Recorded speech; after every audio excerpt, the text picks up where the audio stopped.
ನಮಸ್ಕಾರ. ಮುಖ್ಯಾಂಶಗಳು.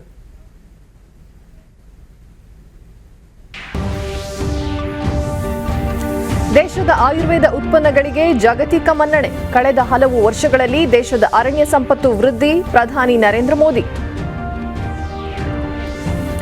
ಪ್ರಸಕ್ತ ಸನ್ನಿವೇಶದಲ್ಲಿ ಒಂದು ದೇಶ ಒಂದು ಚುನಾವಣೆ ಚರ್ಚೆ ಅಗತ್ಯ. ಸಭಾಧ್ಯಕ್ಷ ವಿಶ್ವೇಶ್ವರ ಹೆಗಡೆ ಕಾಗೇರಿ. ಇದೇ 8ರಂದು ಮುಖ್ಯಮಂತ್ರಿ ಬಿಎಸ್ ಯಡಿಯೂರಪ್ಪ ಅವರಿಂದ ರಾಜ್ಯ ಮುಂಗಡ ಪತ್ರ ಮಂಡನೆ. ಕಲ್ಯಾಣ ಕರ್ನಾಟಕ ಭಾಗದಲ್ಲಿ ಅಪೌಷ್ಟಿಕತೆ ನಿವಾರಣೆಗೆ ಅಗತ್ಯ ಕ್ರಮ. ಸ್ವಸಹಾಯ ಸಂಘಗಳ ಉತ್ಪಾದನೆಗೆ ಅಂತಾರಾಜ್ಯ ಮಾರುಕಟ್ಟೆ. ಸಚಿವೆ ಶಶಿಕಲಾ ಜೊಲ್ಲೆ. ಹಾಗೂ ದೇಶೀಯ ಲಸಿಕೆ ಕೋವ್ಯಾಕ್ಸಿನ್ 81% ಪರಿಣಾಮಕಾರಿ. ಚುಚ್ಚುಮದ್ದು ಕುರಿತು ಕಾಂಗ್ರೆಸ್ನಿಂದ ಅನಗತ್ಯ ಗೊಂದಲ ಸೃಷ್ಟಿ. ಬಿಜೆಪಿ ಆರೋಪ. ವಾರ್ತೆಗಳ ವಿವರ. ಸೆರಾವೀಕ್ ಜಾಗತಿಕ ಇಂಧನ ಮತ್ತು ಪರಿಸರ ನಾಯಕತ್ವ ಪ್ರಶಸ್ತಿಯನ್ನು ಇಂದು ಸ್ವೀಕರಿಸಿದ ಪ್ರಧಾನಿ ನರೇಂದ್ರ ಮೋದಿ, ಆರೋಗ್ಯಕರ ಮತ್ತು ಸಾವಯವ ಆಹಾರದ ಅಗತ್ಯತೆ ಹಿಂದೆಂದಿಗಿಂತಲೂ ಹೆಚ್ಚಾಗಿದ್ದು, ಜಗತ್ತು ಆರೋಗ್ಯ ಕಾಳಜಿಗೆ ಹೆಚ್ಚು ಒತ್ತು ನೀಡಿದೆ ಎಂದರು.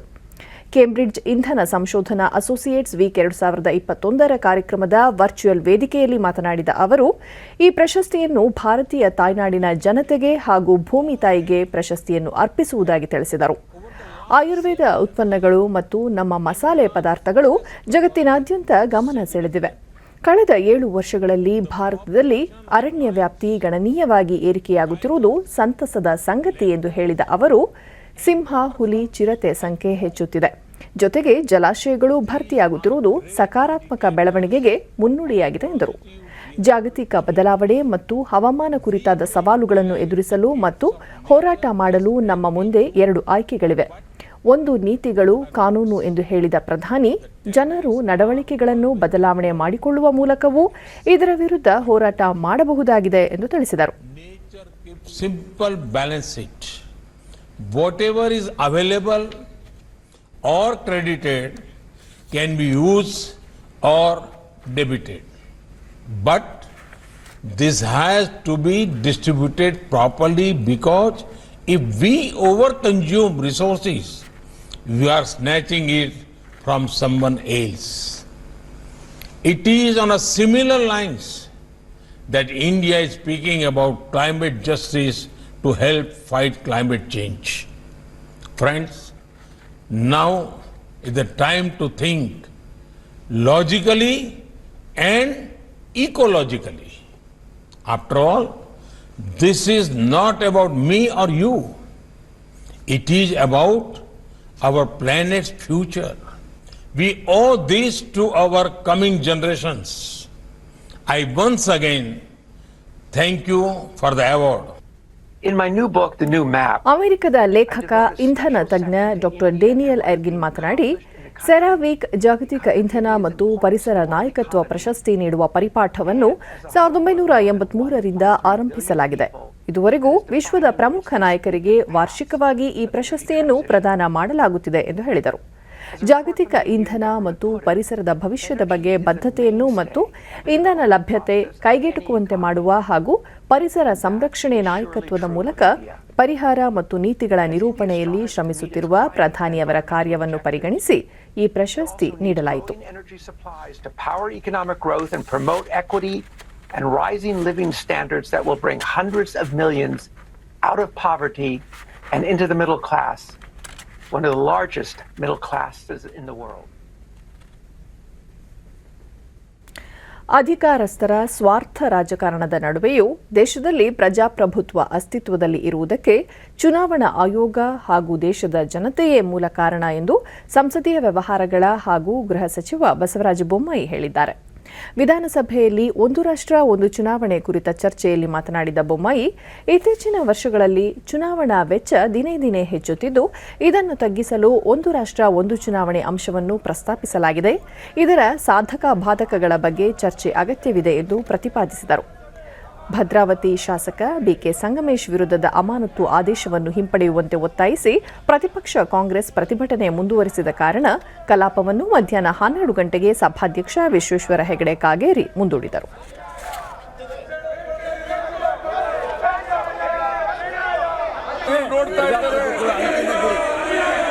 ಸಮಾಜದ ಲಾ ಮಿನಿಸ್ಟರ್ ಮಾತಾಡ್ತಾ ಇದ್ದಾರೆ. ಈಗ ಸದನವನ್ನ 3:30 ಗಂಟೆಗೆ ಸೇರುವಂತೆ ವಿಧಾನಸಭೆ ಕಲಾಪ ಆರಂಭವಾಗುತ್ತಿದ್ದಂತೆ ಒಂದು ರಾಷ್ಟ್ರ ಒಂದು ಚುನಾವಣೆ ಕುರಿತ ಚರ್ಚೆ ಮುಂದುವರಿಯುತ್ತದೆ ಎಂದು ಸಭಾಧ್ಯಕ್ಷರು ಹೇಳಿದ ಕೂಡಲೇ ಪ್ರತಿಪಕ್ಷ ನಾಯಕ ಸಿದ್ದರಾಮಯ್ಯ ಸಂಗಮೇಶ್ ಅವರನ್ನು ಅನಗತ್ಯವಾಗಿ ಅಮಾನತು ಮಾಡಲಾಗಿದೆ, ಹೀಗಾಗಿ ಆದೇಶವನ್ನು ಹಿಂಪಡೆಯಬೇಕು ಎಂದು ಒತ್ತಾಯಿಸಿದರು. ಈ ವೇಳೆ ಪ್ರತಿಕ್ರಿಯಿಸಿದ ಸಚಿವ ಬಸವರಾಜ ಬೊಮ್ಮಾಯಿ, ಸಂಗಮೇಶ್ ಕ್ಷೇತ್ರದಲ್ಲಿನ ಘಟನೆ ಕುರಿತು ಪರಿಶೀಲಿಸುವುದಾಗಿ ತಾವೂ ತಿಳಿಸಿದ್ದೆವು. ಆದರೆ ಮಹತ್ವದ ಚರ್ಚೆಯ ವೇಳೆ ಅವರು ಅಸಭ್ಯವಾಗಿ ವರ್ತಿಸಿರುವುದು ಸಮಂಜಸವಲ್ಲ. ಇದು ಅಕ್ಷಮ್ಯ ಉದ್ದಟತನದ ಪರಮಾವಧಿ. ಇದಕ್ಕೆ ಕಾಂಗ್ರೆಸ್ ಸದಸ್ಯರು ಸಹ ಬೆಂಬಲ ನೀಡುತ್ತಿರುವುದು ಖಂಡನೀಯ ಎಂದರು. ಸಂಗಮೇಶ್ ಅವರು ಮಾನ್ಯ ಸದಸ್ಯರು ತಮಗೆ ಅವರ ಕ್ಷೇತ್ರದಲ್ಲಿ ನಡೆದಂಥ ಘಟನೆ ಬಗ್ಗೆ, ಅಲ್ಲಿ ಹಾಕಿರುವಂಥ ಪೊಲೀಸ್ ಕೇಸ್ಗಳ ಬಗ್ಗೆ ತಮ್ಮ ಕಚೇರಿಗೆ ಬಂದು ಒಂದು ನೋಟಿಸನ್ನು ಕೊಟ್ಟಿದ್ದಾರೆ. ಅದರ ಬಗ್ಗೆ 10:30ಗೆ ನೀವು ಚರ್ಚೆ ಮಾಡೋಣ ಬನ್ನಿ ಅಂತ ಹೇಳಿದ್ರಿ. ಮತ್ತು ಸರ್ಕಾರವಾಗಲಿ ತಾವಾಗಲಿ ಈ ಚರ್ಚೆಗೆ ಎಂದೂ ಕೂಡ ವಿರೋಧ ಮಾಡಿಲ್ಲ, ಸರಿಯಾದ ರೀತಿಯಲ್ಲಿ ಕೊಡ್ತೀನಿ ಅನ್ನೋಂಥ ಮಾತಂತ ನಾವು ಹೇಳಿದ್ದೀವಿ. ಹಿಂಗಿದ್ದಾಗಲೂ ಕೂಡ ಈ ಒಂದು ಧರಣಿ ನಡೆಯುವಂಥ ಸಂದರ್ಭದಲ್ಲಿ, ಇದು ಒನ್ ನೇಷನ್ ಒನ್ ಎಲೆಕ್ಷನ್ ಧರಣಿ ನಡೆಯುವಂಥ ಸಂದರ್ಭದಲ್ಲಿ ಅನಾವಶ್ಯಕವಾಗಿ ಧರಣಿ ಮಾಡಲಿ, ಬೇಡನಲ್ಲ, ಅದು ಅನಾವಶ್ಯಕವಾಗಿ ಬಂದು ಅವರು ತಮ್ಮ ಸ್ವಂತ ವಿಚಾರವನ್ನು, ತಮ್ಮ ಕ್ಷೇತ್ರ ವಿಚಾರವನ್ನು ಇದನ್ನು ಪ್ರತಿಭಟನೆ ಮಾಡ್ತಾ ಬಟ್ಟೆಯನ್ನು ಕಳೆದ್ರೆ ಯಾವ ಮಟ್ಟಕ್ಕೆ ಹೋಗ್ತೇವೆ ನಾವು? ನಾನು ಮಾತಾಡಕ್ಕೆ ಬಿಡಿ. ಇವತ್ತು ಇದರ ನಡುವೆ ಆಡಳಿತ ಹಾಗೂ ಪ್ರತಿಪಕ್ಷ ಸದಸ್ಯರ ನಡುವೆ ಗದ್ದಲ ಮುಂದುವರಿಯಿತು. ಈ ಮಧ್ಯೆ ಚರ್ಚೆಯಲ್ಲಿ ಪಾಲ್ಗೊಳ್ಳಲು ಬಯಸದವರು ಇತರ ಸದಸ್ಯರಿಗೆ ಅವಕಾಶ ಕಲ್ಪಿಸಬೇಕು. ಸಂಗಮೇಶ್ ಅವರ ವರ್ತನೆಯನ್ನು ಯಾರೊಬ್ಬರೂ ಬೆಂಬಲಿಸಬಾರದು. ಸದನದ ಪಾವಿತ್ರ್ಯತೆ ಕಾಪಾಡುವಂತೆ ಸದಸ್ಯರಿಗೆ ಸಭಾಧ್ಯಕ್ಷರು ಮನವಿ ಮಾಡಿದರು. ಸದನದ ಪಾವಿತ್ರ್ಯತೆ ಕಾಪಾಡುವುದಕ್ಕೆ ಶಾಸಕರುಗಳಾದವರು ನಾವೆಲ್ಲ ಜವಾಬ್ದಾರಿ ತಗೊಳ್ಬೇಕು. ಆಡಳಿತ ಪಕ್ಷ ಶಾಸಕ ಬಸನಗೌಡ ಪಾಟೀಲ್ ಯತ್ನಾಳ್, ಯಾವುದೇ ಕಾರಣಕ್ಕೂ ಸಂಗಮೇಶ್ ವಿರುದ್ಧದ ಆದೇಶವನ್ನು ಹಿಂಪಡೆಯಬಾರದು. ಒಂದು ವೇಳೆ ಹಿಂಪಡೆದರೆ ಕೆಟ್ಟ ಸಂದೇಶ ರವಾನಿಸಿದಂತಾಗುತ್ತದೆ ಎಂದರು. ಒಂದು ಚುನಾವಣೆ ಒಂದು ವಿಷಯವನ್ನ ಚರ್ಚೆ ಮಾಡಬೇಕಾಗಿದೆ. ಕಾಂಗ್ರೆಸ್ಗೆ ತನ್ನ ಪ್ರತಿಪಕ್ಷಗಳು ಗದ್ದಲ ಮುಂದುವರೆಸಿದ ಪರಿಣಾಮ ಕಲಾಪವನ್ನು ಮಧ್ಯಾಹ್ನ 3:30 ಮುಂದೂಡಲಾಯಿತು. ಸದನ ಕಲಾಪ ಮತ್ತೆ ಸಮಾವೇಶಗೊಂಡಾಗ ಪ್ರತಿಪಕ್ಷ ಕಾಂಗ್ರೆಸ್ ಸದಸ್ಯರು ಸದನದ ಬಾವಿಗಿಳಿದು ಧರಣಿ ಮುಂದುವರೆಸಿದರು. ಈ ನಡುವೆ ಸಭಾಧ್ಯಕ್ಷ ವಿಶ್ವೇಶ್ವರ ಹೆಗಡೆ ಕಾಗೇರಿ ಅವರು ಆಡಳಿತ ಪಕ್ಷದ ಸದಸ್ಯ ಪಿ ರಾಜೀವ್ ಅವರಿಗೆ ಚರ್ಚೆಯಲ್ಲಿ ಪಾಲ್ಗೊಳ್ಳುವಂತೆ ಸೂಚಿಸಿದರು. ರಾಜೀವ್ ಅವರು ಚರ್ಚೆ ಆರಂಭಿಸಿದ ಬಳಿಕವೂ ಪ್ರತಿಪಕ್ಷಗಳಿಂದ ಗದ್ದಲ ಉಂಟಾದ್ದರಿಂದ ಸಭಾಧ್ಯಕ್ಷ ವಿಶ್ವೇಶ್ವರ ಹೆಗಡೆ ಕಾಗೇರಿ ಅವರು ಒಂದು ರಾಷ್ಟ್ರ ಒಂದು ಚುನಾವಣೆ ಕುರಿತ ಚರ್ಚೆಯ ವಿಷಯವನ್ನು ಮುಂದುವರೆಸೋಣ, ಕರ್ನಾಟಕ ದೇಶಕ್ಕೆ ಮಾದರಿಯಾಗೋಣ ಎಂದು ಹೇಳಿ ಕಲಾಪವನ್ನು ಸೋಮವಾರ ಮಧ್ಯಾಹ್ನ 12 ಗಂಟೆಗೆ ಮುಂದೂಡಿದರು. 50 ವರ್ಷಕ್ಕಿಂತ ಜಾಸ್ತಿ ಆಳ್ವಿಕೆ ಮಾಡಿದಂತಹ ಕಾಂಗ್ರೆಸ್ ಇವತ್ತಿನ ಈ ದೇಶದ ಅಧೋಗತಿಗೆ ಕಾರಣ ಆಗಿದೆ. ನಾವು ಒಂದು ರಾಷ್ಟ್ರ ಒಂದು ಚುನಾವಣೆ ವಿಷಯದಲ್ಲಿ ಕರ್ನಾಟಕ ರಾಜ್ಯ ಗಂಭೀರವಾಗಿ ಚರ್ಚೆ ಮಾಡಿ ಇದರ ಫಲಶ್ರುತಿಯನ್ನು ರಾಜ್ಯ ದೇಶಕ್ಕೆ ಕೊಟ್ಟಿದೆ ಅನ್ನೋ ಒಂದು ಹೆಗ್ಗಳಿಕೆಗೆ ಪಾತ್ರರಾಗೋಣ. ರಾಜೀವ್, ಇದನ್ನು ಚರ್ಚೆ ಮುಂದುವರಿಸೋಣ. ಮತ್ತೆ ನಾನು ಈಗ ಸದನವನ್ನು ದಿನಾಂಕ 8/3/2021 ಸೋಮವಾರ ಮಧ್ಯಾಹ್ನ 12 ಗಂಟೆಗೆ ಸೇರುವಂತೆ ಮುಂದೂಡಿದ್ದೇನೆ. ಈ ಮಧ್ಯೆ ಮುಖ್ಯಮಂತ್ರಿ ಬಿಎಸ್ ಯಡಿಯೂರಪ್ಪ 2021-22ನೇ ಸಾಲಿನ ರಾಜ್ಯ ಮುಂಗಡ ಪತ್ರವನ್ನು ಸೋಮವಾರ ಮಧ್ಯಾಹ್ನ ಮಂಡಿಸಲಿದ್ದಾರೆ. ಗ್ರಾಮೀಣ ಮಟ್ಟದ ಮಹಿಳೆಯರ ಸಬಲೀಕರಣಕ್ಕಾಗಿ ಸರ್ಕಾರ ಜಾರಿಗೆ ತಂದಿರುವ ಯೋಜನೆಗಳಲ್ಲಿ ಮಹಿಳೆಯರು ಉತ್ಪಾದಿಸುವ ಉತ್ಪನ್ನಗಳಿಗೆ ಹೊರ ರಾಜ್ಯಗಳಲ್ಲಿಯೂ ಮಾರುಕಟ್ಟೆ ಒದಗಿಸಲಾಗುವುದು ಎಂದು ಮಹಿಳಾ ಮತ್ತು ಮಕ್ಕಳ ಕಲ್ಯಾಣ ಅಭಿವೃದ್ಧಿ ಖಾತೆ ಸಚಿವೆ ಶಶಿಕಲಾ ಜೊಲ್ಲೆ ವಿಧಾನ ಪರಿಷತ್ನಲ್ಲಿಂದು ತಿಳಿಸಿದರು. ಕಾಂಗ್ರೆಸ್ ಸದಸ್ಯ ಪಿಆರ್ ರಮೇಶ್ ಪ್ರಶ್ನೆಗೆ ಉತ್ತರಿಸಿದ ಸಚಿವರು, ಮಹಿಳೆಯರು ಉತ್ಪಾದಿಸುವ ಉತ್ಪನ್ನಗಳಿಗೆ ಮಾರುಕಟ್ಟೆ ಜೊತೆಗೆ ಗುಣಮಟ್ಟದ ಪ್ಯಾಕಿಂಗ್ ವ್ಯವಸ್ಥೆಗೆ ಹೆಚ್ಚು ಒತ್ತು ನೀಡುವುದರೊಂದಿಗೆ ಹೊರ ರಾಜ್ಯಗಳಿಗೂ ಸರಬರಾಜು ಮಾಡಲು ತರಬೇತಿ ನೀಡಲಾಗುತ್ತದೆ ಎಂದರು. ಈ ಬಗ್ಗೆ ಅಧಿಕಾರಿಗಳೊಂದಿಗೆ ಸಮಾಲೋಚನೆ ನಡೆಸಿ ಸಲಹೆ ಪಡೆದುಕೊಂಡು ಉತ್ತಮ ಮಾರುಕಟ್ಟೆ ಸ್ಥಾಪನೆ ಮಾಡಲಾಗುವುದು. ಮುಂದಿನ ದಿನಗಳಲ್ಲಿ ಈ ಬಗ್ಗೆ ಯೋಜನೆ ರೂಪಿಸಲಾಗುವುದು ಎಂದು ತಿಳಿಸಿದರು. ಮತ್ತೊಬ್ಬ ಸದಸ್ಯ ವಿಜಯ್ ಸಿಂಗ್ ಪ್ರಶ್ನೆಗೆ ಉತ್ತರಿಸಿದ ಸಚಿವೆ ಶಶಿಕಲಾ ಜೊಲ್ಲೆ, ಅಪೌಷ್ಟಿಕತೆ ನಿವಾರಣೆಗೆ ರಾಜ್ಯ ಸರ್ಕಾರ ಅನೇಕ ಕ್ರಮಗಳನ್ನು ಕೈಗೊಂಡಿದೆ. ಅದರಲ್ಲೂ ಕಲ್ಯಾಣ ಕರ್ನಾಟಕ ಭಾಗದಲ್ಲಿ ಹೆಚ್ಚಿನ ಆದ್ಯತೆ ನೀಡುವುದರ ಮೂಲಕ ಅಪೌಷ್ಟಿಕತೆ ನಿವಾರಣೆಗೆ ಮುಂದಾಗಿದೆ ಎಂದು ಹೇಳಿದರು. ಇದ್ದಲ್ಲಿ ಅವರಿಗೆ ವಾರದಲ್ಲಿ ಹೆಚ್ಚಿಗೆ 3 ದಿನ ಮೊಟ್ಟೆ ಹಾಗೂ 3 ದಿನ 200 ml ಹಾಲನ್ನು ಕೂಡ ಅವರಿಗೆ ಕೊಡಲಾಗ್ತಾ ಇದೆ. ಮತ್ತು ಯಾರು ಮೊಟ್ಟೆ ಉಪಯೋಗಿಸೋದಿಲ್ಲ ಅಂಥ ಮಕ್ಕಳಿದ್ದಾರೆ ಅವರಿಗೆ 6 ದಿನ ಕೂಡ 200 ml ಹಾಲನ್ನು ನಾವು ಕೊಡ್ತಾ ಇದ್ದೀವಿ. ಇದು ನಮ್ಮ ಇಲಾಖೆಯಿಂದ ವಿಶೇಷವಾಗಿ ಕಲ್ಯಾಣ ಕರ್ನಾಟಕದಲ್ಲಿ ಬರ್ತಕ್ಕಂಥ ಜಿಲ್ಲೆಗಳಿಗೆ ಇಂಥ ಒಂದು ವಿಶೇಷವಾದಂಥ ಒಂದು ಯೋಜನೆಯನ್ನು ಹಾಕ್ಕೊಂಡಿದ್ದೀವಿ. ಅದು ಇಂಪ್ರೂವ್ಮೆಂಟ್ ಆಗ್ತಾ ಇದೆ.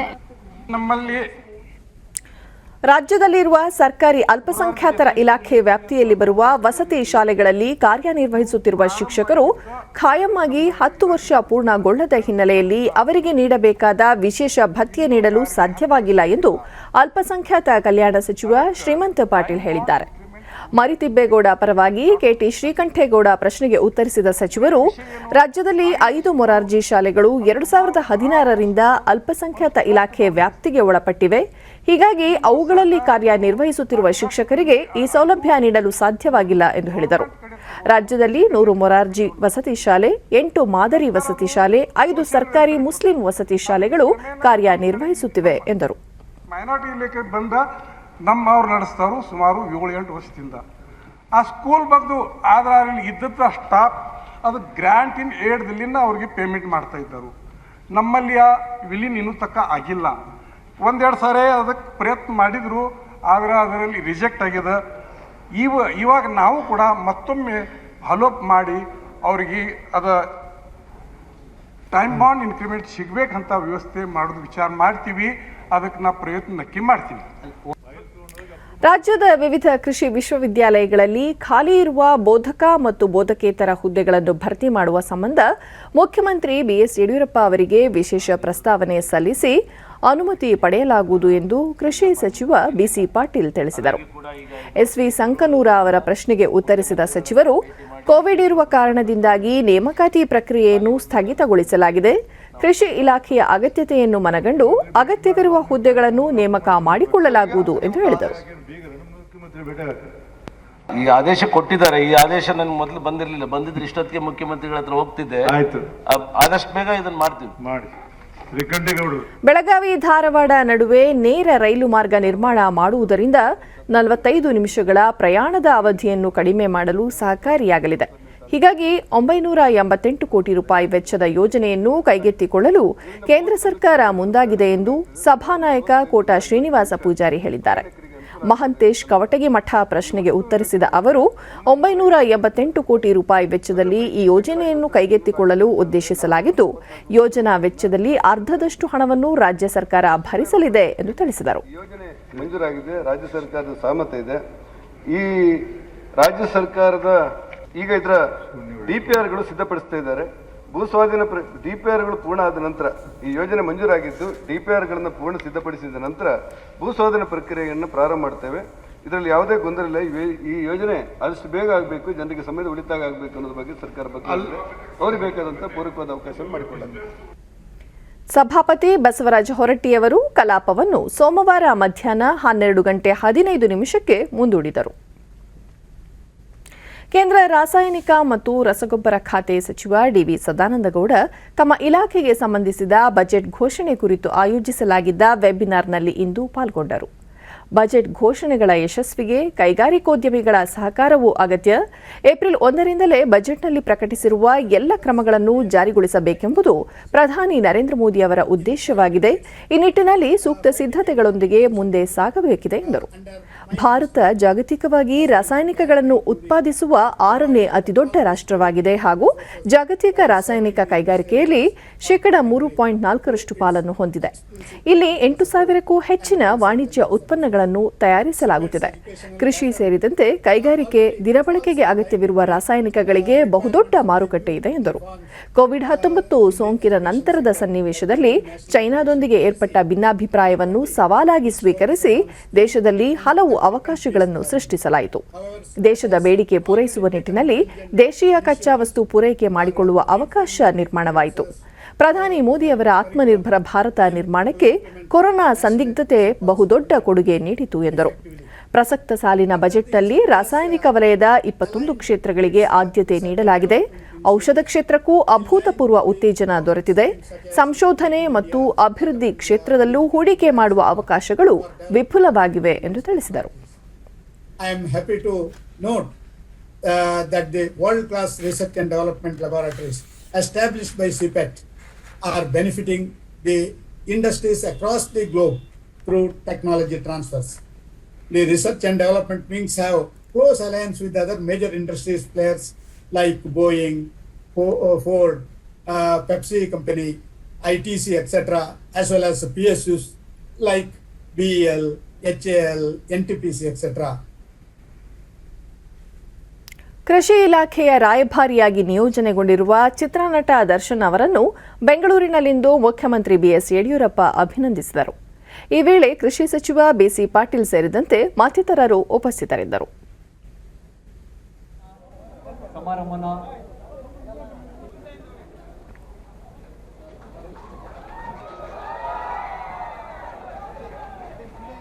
ಮುಖ್ಯಮಂತ್ರಿ ಬಿಎಸ್ ಯಡಿಯೂರಪ್ಪ ಯಾವುದೇ ಸಂಭಾವನೆಯನ್ನೂ ಪಡೆಯದೆ ದರ್ಶನ್ ಅವರು ಕೃಷಿ ಇಲಾಖೆಗೆ ರಾಯಭಾರಿಯಾಗಿ ನೇಮಕವಾಗಿರುವುದು ಸಂತಸದ ಸಂಗತಿ.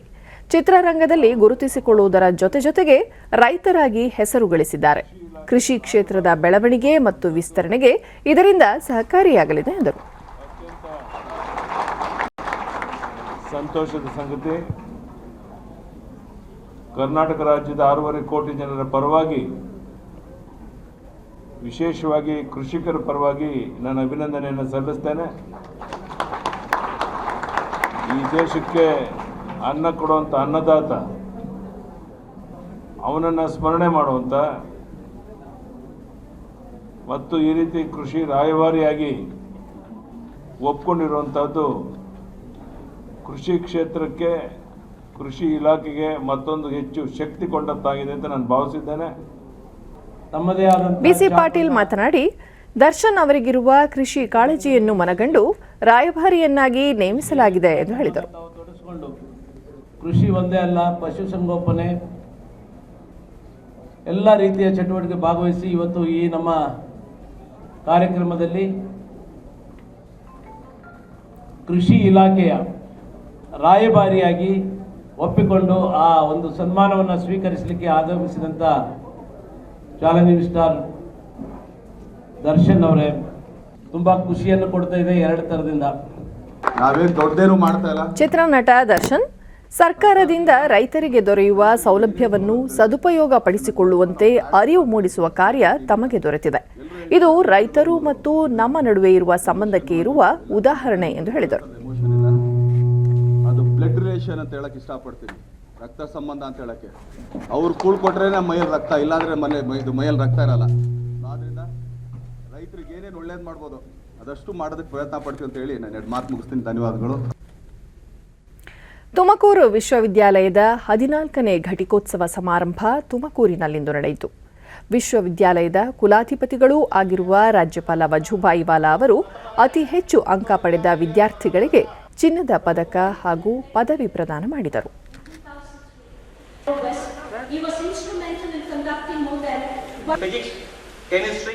ಈ ವೇಳೆ ಬೆಂಗಳೂರಿನ ಐಎಸ್ ಪ್ರಸಾದ್ ಅವರಿಗೆ ವಿಶ್ವವಿದ್ಯಾಲಯದಿಂದ ನೀಡಲಾಗುವ ಗೌರವ ಡಾಕ್ಟರೇಟ್ ಪದವಿಯನ್ನು ರಾಜ್ಯಪಾಲರು ಪ್ರದಾನ ಮಾಡಿದರು.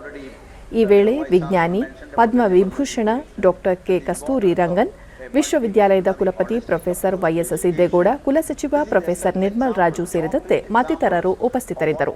ಘಟಿಕೋತ್ಸವ ಭಾಷಣ ಮಾಡಿದ ವಿಜ್ಞಾನಿ ಡಾಕ್ಟರ್ ಕೆ ಕಸ್ತೂರಿ ರಂಗನ್, ತುಮಕೂರು ವಿಶ್ವವಿದ್ಯಾಲಯ ಆರಂಭ, ಕಾರ್ಯನಿರ್ವಹಣೆ, ವ್ಯಾಪ್ತಿ ಹಾಗೂ ಪದವಿ ಮತ್ತು ಸ್ನಾತಕೋತ್ತರ ಹಂತದಲ್ಲಿ ಒದಗಿಸುತ್ತಿರುವ ಶಿಕ್ಷಣ ಮಾದರಿಯಾಗಿದೆ ಎಂದು ಅಭಿಪ್ರಾಯಪಟ್ಟರು. ನೂತನ ಶಿಕ್ಷಣ ನೀತಿಯಲ್ಲಿ ಭಾರತೀಯ ಭಾಷೆಗಳು, ಕಲೆ ಮತ್ತು ಸಂಸ್ಕೃತಿಗಳ ಪ್ರೋತ್ಸಾಹಕ್ಕೆ ವಿಶೇಷ ಆದ್ಯತೆ ಒದಗಿಸಲಾಗಿದೆ. ಇದನ್ನು ವಿದ್ಯಾರ್ಥಿಗಳು ಸದುಪಯೋಗ ಪಡಿಸಿಕೊಳ್ಳಬೇಕು ಎಂದರು. ಬಳಿಕ ಡಿಡಿ ನ್ಯೂಸ್ನೊಂದಿಗೆ ಕನ್ನಡ ವಿಭಾಗದಲ್ಲಿ 4 ಚಿನ್ನದ ಪದಕ ಪಡೆದ ವಿದ್ಯಾರ್ಥಿನಿ ಪಾವನ ತಮ್ಮ ಸಾಧನೆಗೆ ಶಿಕ್ಷಕರು ಹಾಗೂ ಪೋಷಕರ ಸಹಕಾರವೇ ಕಾರಣವಾಗಿದೆ. ಹೆಣ್ಣು ಮಕ್ಕಳು ಸಹ ಏನನ್ನಾದರೂ ಸಾಧಿಸಬೇಕು ಎನ್ನುವ ಛಲ ಹೊಂದಿರಬೇಕು ಎಂದರು.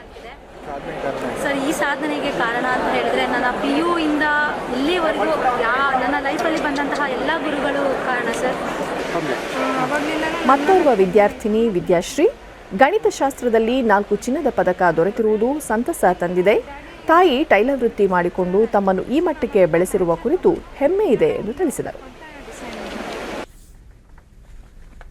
ರಾಜ್ಯ ಕರಕುಶಲ ಅಭಿವೃದ್ಧಿ ನಿಗಮದ ವತಿಯಿಂದ ಆಯೋಜಿಸಿರುವ ಕರಕುಶಲ ವಸ್ತುಗಳ ಪ್ರದರ್ಶನ ಮತ್ತು ಮಾರಾಟ ಮೇಳವನ್ನು ಸಣ್ಣ ಕೈಗಾರಿಕೆ ಹಾಗೂ ವಾರ್ತಾ ಮತ್ತು ಸಾರ್ವಜನಿಕ ಸಂಪರ್ಕ ಸಚಿವ ಸಿಸಿ ಪಾಟೀಲ್ ಬೆಂಗಳೂರಿನಲ್ಲಿಂದು ಚಾಲನೆ ನೀಡಿದರು. ಶಾಸಕರಾದ ಭಾರತಿ ಶೆಟ್ಟಿ, ಎಂ ಸತೀಶ್ ರೆಡ್ಡಿ, ರಾಜ್ಯ ಕರಕುಶಲ ಅಭಿವೃದ್ಧಿ ನಿಗಮದ ಅಧ್ಯಕ್ಷ ಡಾ ಬೇಳೂರು ರಾಘವೇಂದ್ರ ಶೆಟ್ಟಿ, ನಿಗಮದ ವ್ಯವಸ್ಥಾಪಕ ನಿರ್ದೇಶಕ ಡಿ ರೂಪಾ ಸೇರಿದಂತೆ ಮತ್ತಿತರರು ಪಾಲ್ಗೊಂಡಿದ್ದರು.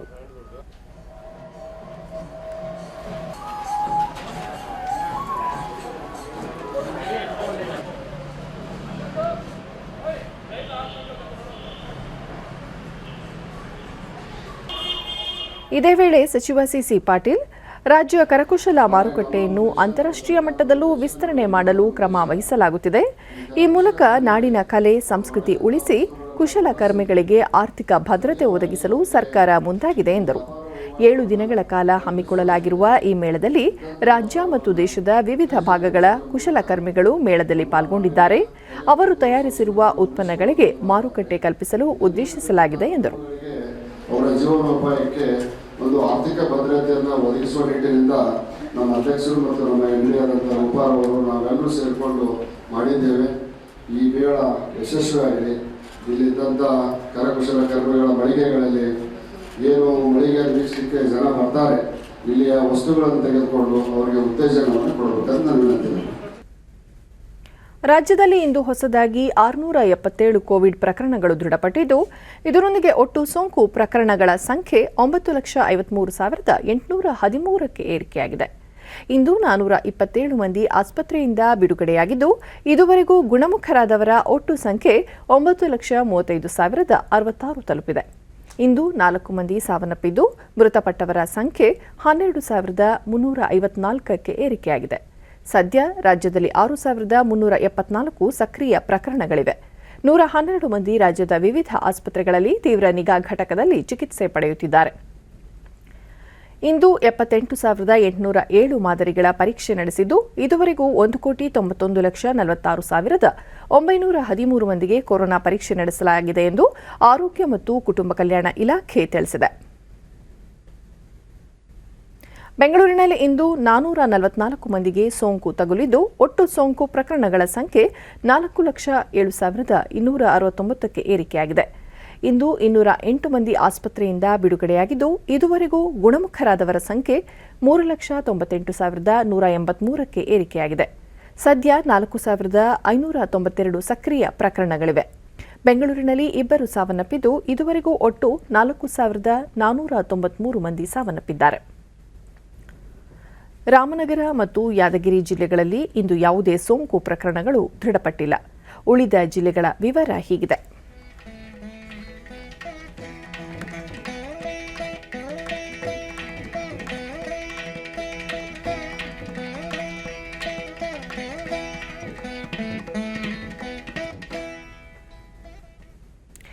ಕಳೆದ ವರ್ಷದ ಲಾಕ್ಡೌನ್ ಸಮಯದಲ್ಲಿ ಮಹಿಳೆಯರ ಮೇಲೆ ಅತಿ ಹೆಚ್ಚು ಕೌಟುಂಬಿಕ ದೌರ್ಜನ್ಯ ಪ್ರಕರಣಗಳು ದಾಖಲಾಗಿದ್ದು, ಆ ಎಲ್ಲ ಪ್ರಕರಣಗಳನ್ನು ಇತ್ಯರ್ಥ ಮಾಡಿರುವುದಾಗಿ ಕರ್ನಾಟಕ ರಾಜ್ಯ ಮಹಿಳಾ ಆಯೋಗದ ಅಧ್ಯಕ್ಷೆ ಪ್ರಮೀಳಾ ಆರ್ ನಾಯ್ಡು ಬೆಂಗಳೂರಿನಲ್ಲಿಂದು ತಿಳಿಸಿದರು. ಸುದ್ದಿಗೋಷ್ಠಿಯಲ್ಲಿ ಅವರು, ಉಳಿದ ದಿನಗಳಿಗಿಂತ ಲಾಕ್ಡೌನ್ ಸಮಯದಲ್ಲಿ ಮಹಿಳೆಯರು ಹೆಚ್ಚು ತೊಂದರೆ ಅನುಭವಿಸಿದ್ದು, ಸಾಕಷ್ಟು ಆರ್ಥಿಕ ಹಾಗೂ ಕೌಟುಂಬಿಕ ಸಮಸ್ಯೆ ಎದುರಿಸಿದ್ದಾರೆ. ಈ ಸಂಬಂಧ ಕರೆ ಮೂಲಕ 348 ಹಾಗೂ ಇಮೇಲ್ ಮುಖಾಂತರ 77 ಪ್ರಕರಣ ದಾಖಲಾಗಿವೆ. ಆ ದೂರುಗಳನ್ನು ಇತ್ಯರ್ಥಪಡಿಸಲು ಸಂಬಂಧಪಟ್ಟ ಠಾಣೆಗಳಿಗೆ ಹಾಗೂ ದೂರುದಾರರ ಮೊಬೈಲ್ಗೆ ಕರೆ ಮಾಡಿ ದೂರುದಾರರು ಮತ್ತು ಆರೋಪಿಗಳ ಕೌನ್ಸೆಲಿಂಗ್ ನಡೆಸಿ ಸಮಸ್ಯೆ ಬಗೆಹರಿಸಲಾಗಿದೆ ಎಂದರು. ಉಳಿದಂತೆ 2019-20ರಲ್ಲಿ ಆಯೋಗಕ್ಕೆ 2,149 ಪ್ರಕರಣ ದಾಖಲಾಗಿದ್ದು, 1,991 ಪ್ರಕರಣ ಇತ್ಯರ್ಥಗೊಳಿಸಲಾಗಿದೆ. ಬಾಕಿ 158 ಪ್ರಕರಣ ವಿಚಾರಣೆ ಹಂತದಲ್ಲಿದ್ದು, ಶೀಘ್ರದಲ್ಲಿ ಬಗೆಹರಿಸಲಾಗುವುದು. ಕೆಲಸದ ಸ್ಥಳದಲ್ಲಿ ಮಹಿಳೆಯರ ಮೇಲೆ ನಡೆಯುವ ಲೈಂಗಿಕ ದೌರ್ಜನ್ಯ ಪ್ರಕರಣ ಸಂಬಂಧ ಸರ್ಕಾರಿ ಕಚೇರಿಗಳಲ್ಲಿ 389 ಹಾಗೂ ಖಾಸಗಿ ಸಂಸ್ಥೆಗಳಲ್ಲಿ 878 ದೂರುಗಳು ದಾಖಲಾಗಿವೆ. ಅವುಗಳ ಇತ್ಯರ್ಥಕ್ಕೆ ಸ್ಥಳೀಯ ಸಮಿತಿಗೆ ಸೂಚಿಸಲಾಗಿದೆ ಎಂದ ಅವರು, ಆಯೋಗ ಕಳೆದ 1 ವರ್ಷದಲ್ಲಿ ಮಾಡಿದ ಕಾರ್ಯಗಳನ್ನು ವಿವರಿಸಿದರು. ಇದೇ ಮಾರ್ಚ್ 8ರ ಬದಲಾಗಿ ಮಾರ್ಚ್ 18ರಂದು ಮಹಿಳಾ ದಿನಾಚರಣೆ ಆಯೋಜಿಸಿದ್ದು, ಮಹಿಳೆಯರಿಗಾಗಿ ಹೋರಾಟ ಮಾಡಿದ 5 ಮಂದಿ ಪುರುಷರನ್ನು ಸನ್ಮಾನಿಸಲಾಗುವುದು. ಹಿರಿಯ ಗಣ್ಯರು ಕಾರ್ಯಕ್ರಮದಲ್ಲಿ ಪಾಲ್ಗೊಳ್ಳಲಿದ್ದಾರೆ ಎಂದರು. ಬ್ಯಾಕ್ಲಾಗ್ ಹುದ್ದೆ ಭರ್ತಿ, ಖಾಸಗಿ ಕ್ಷೇತ್ರದಲ್ಲಿ ಮೀಸಲಾತಿ ಸೇರಿ ವಿವಿಧ ಬೇಡಿಕೆಗಳನ್ನು ಈಡೇರಿಸುವಂತೆ ಸರ್ಕಾರವನ್ನು ಒತ್ತಾಯಿಸಿ ಕರ್ನಾಟಕ ರಾಜ್ಯ ದಲಿತ ಸಂಘರ್ಷ ಸಮಿತಿ ಸದಸ್ಯರು ಬೆಂಗಳೂರಿನಲ್ಲಿಂದು ಪ್ರತಿಭಟನೆ ನಡೆಸಿದರು. ಪ್ರತಿಭಟನೆಯಲ್ಲಿ ಸಮಿತಿಯ ಮುಖಂಡರು, ಸದಸ್ಯರು ಪಾಲ್ಗೊಂಡಿದ್ದರು. ಸಮಿತಿ ರಾಜ್ಯ ಸಂಚಾಲಕ ಲಕ್ಷ್ಮೀನಾರಾಯಣ ನಾಗವಾರ, ಎಸ್ಸಿಪಿ, ಟಿಎಸ್ಪಿ ಯೋಜನೆ ಸಮರ್ಪಕವಾಗಿ ರಾಜ್ಯದಲ್ಲಿ ಜಾರಿಯಾಗಿಲ್ಲ. ಸ್ವಾತಂತ್ರ್ಯ ಬಂದು 74 ವರ್ಷ ಕಳೆದರೂ ಸಂವಿಧಾನ ಶಿಲ್ಪಿ ಡಾಕ್ಟರ್ ಬಿಆರ್ ಅಂಬೇಡ್ಕರ್ ಅವರ ಕನಸು ಈಡೇರಿಲ್ಲ. ಪರಿಶಿಷ್ಟ ಜಾತಿ ಹಾಗೂ ಪರಿಶಿಷ್ಟ ಪಂಗಡ ವಿದ್ಯಾರ್ಥಿಗಳಿಗೆ ಸಂವಿಧಾನಬದ್ಧ ಹಕ್ಕು ನೀಡಬೇಕು ಎಂದು ಒತ್ತಾಯಿಸಿದರು. ಲಕ್ಷಾಂತರ ಜನ ವಿದ್ಯಾರ್ಥಿಗಳು ಬೀದಿ ಪಾಲಾಗ್ತಾ ಇದ್ದಾರೆ. ಪೇಮೆಂಟ್ ಕೋಟಾದಡಿ ಅಡ್ಮಿಷನ್ ಆದಂತ ಎಲ್ಲ ವಿದ್ಯಾರ್ಥಿಗಳಿಗೆ ಸ್ಕಾಲರ್ಶಿಪ್ ನಿಲ್ಲಿಸಿದ್ದಾರೆ. ದೇಶೀಯ ಕೋವಿಡ್-19 ಲಸಿಕೆ ಕುರಿತು ಕಾಂಗ್ರೆಸ್ ಜನರಲ್ಲಿ ಗೊಂದಲ ಮೂಡಿಸಿ ಅನಗತ್ಯವಾಗಿ ರಾಜಕೀಯಗೊಳಿಸುತ್ತಿದೆ ಎಂದು ಬಿಜೆಪಿ ಆರೋಪಿಸಿದೆ. ದೆಹಲಿಯಲ್ಲಿಂದು ಪಕ್ಷದ ವಕ್ತಾರ ಸಂಬಿತ್ ಪಾತ್ರ, ಕೇರಳ, ಪಂಜಾಬ್, ಛತ್ತೀಸ್ಗಢ ರಾಜ್ಯಗಳು ಸ್ವದೇಶಿ ಲಸಿಕೆಯನ್ನು ಬಳಕೆ ಮಾಡುವುದಿಲ್ಲವೆಂದು ಹೇಳಿವೆ. ಕೋವ್ಯಾಕ್ಸಿನ್ ಲಸಿಕೆ 81% ಪರಿಣಾಮಕಾರಿಯಾಗಿರುವುದನ್ನು ಭಾರತೀಯ ವೈದ್ಯಕೀಯ ಸಂಶೋಧನಾ ಮಂಡಳಿ ದೃಢಪಡಿಸಿದೆ. ವೈಜ್ಞಾನಿಕವಾಗಿ ದೃಢಪಟ್ಟರೂ ಲಸಿಕೆಯ ಕುರಿತು ಅನುಮಾನ ವ್ಯಕ್ತಪಡಿಸುವುದು ಸರಿಯಲ್ಲ ಎಂದರು. ದೇಶದ ಪ್ರಧಾನಿ, ರಾಷ್ಟ್ರಪತಿ, ಉಪರಾಷ್ಟ್ರಪತಿ ಹಾಗೂ ಹಲವು ಸಚಿವರುಗಳು ಈಗಾಗಲೇ ಲಸಿಕೆ ಪಡೆದಿದ್ದಾರೆ. ಲಸಿಕೆಯ ಕುರಿತು ವಿಶ್ವಾಸ ಮೂಡಿಸಲು ಮತ್ತೇನು ಬೇಕು ಎಂದು ಕಾಂಗ್ರೆಸ್ ನಾಯಕರನ್ನು ಪ್ರಶ್ನಿಸಿದರು. ಭಾರತದ ಲಸಿಕೆಗೆ ಹಲವು ದೇಶಗಳಿಂದ ಬೇಡಿಕೆ ಸಲ್ಲಿಸಿವೆ. ವಿಶ್ವದಲ್ಲಿ ಭಾರತ ನಿರ್ಮಿತ ಲಸಿಕೆ ತನ್ನದೇ ಆದ ಹೆಗ್ಗುರುತು ಮೂಡಿಸಿದೆ. ಆದರೆ ಕಾಂಗ್ರೆಸ್ ಈ ವಿಚಾರವನ್ನು ರಾಜಕೀಯಗೊಳಿಸುವುದು ಆಕ್ಷೇಪಾರ್ಹ ಎಂದು ತಿಳಿಸಿದರು. are dragging something as sacrosanct and as essential as vaccination drive.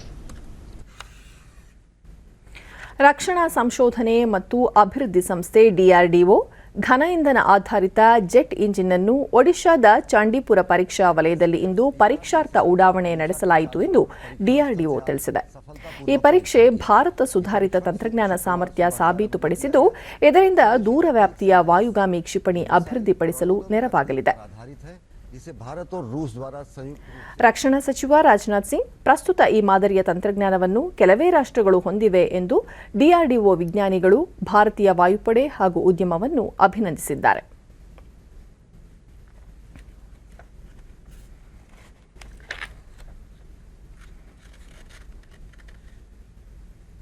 ಕೊನೆಯಲ್ಲಿ ಮತ್ತೊಮ್ಮೆ ಮುಖ್ಯಾಂಶಗಳು. ದೇಶದ ಆಯುರ್ವೇದ ಉತ್ಪನ್ನಗಳಿಗೆ ಜಾಗತಿಕ ಮನ್ನಣೆ. ಕಳೆದ ಹಲವು ವರ್ಷಗಳಲ್ಲಿ ದೇಶದ ಅರಣ್ಯ ಸಂಪತ್ತು ವೃದ್ಧಿ, ಪ್ರಧಾನಿ ನರೇಂದ್ರ ಮೋದಿ. ಪ್ರಸಕ್ತ ಸನ್ನಿವೇಶದಲ್ಲಿ ಒಂದು ದೇಶ ಒಂದು ಚುನಾವಣೆ ಚರ್ಚೆ ಅಗತ್ಯ, ಸಭಾಧ್ಯಕ್ಷ ವಿಶ್ವೇಶ್ವರ ಹೆಗಡೆ ಕಾಗೇರಿ.